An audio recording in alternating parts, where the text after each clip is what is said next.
રાજ્યપાલ રાજ્યના વડા હોવા છતાં દરેક રાજ્યના રાજ્યપાલની નિમણૂક રાષ્ટ્રપતિ દ્વારા કરવામાં આવે છે. કોના દ્વારા? તો કે રાષ્ટ્રપતિ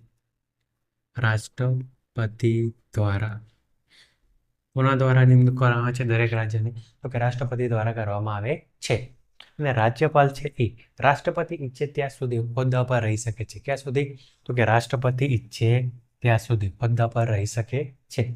તેથી રાજ્યપાલ છે એ કોને જવાબદાર છે? તો કે રાષ્ટ્રપતિને જવાબદાર છે. રાજ્યપાલ કોને જવાબદાર છે? તો કે રાષ્ટ્રપતિને જવાબદાર છે.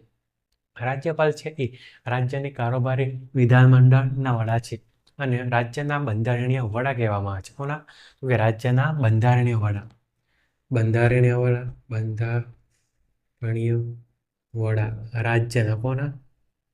રાજ્યના. કોણ? તો કે રાજ્યપાલ. કારોબારી વડા રાજ્યના કારોબારી વડા કોણ?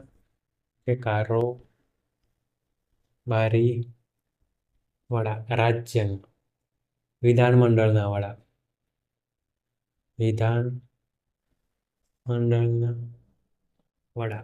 વિધાનમંડળના વડા કોણ કહેવામાં આવે છે?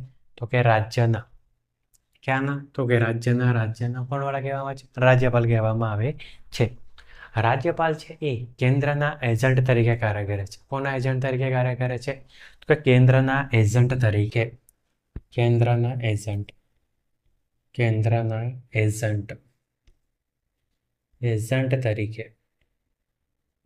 તરીકે કાર્ય કરે છે. કોના?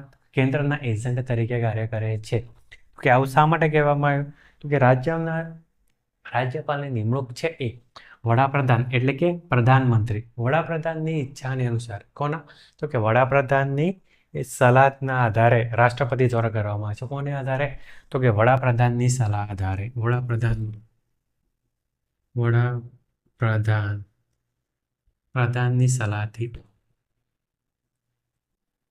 વડાપ્રધાનની સલાહથી રાજ્યપાલની નિમણૂક કરવામાં આવતી હોવાથી કેન્દ્રના એજન્ટ તરીકે કાર્ય કરે છે. કોણ? તો કે રાજ્યપાલ.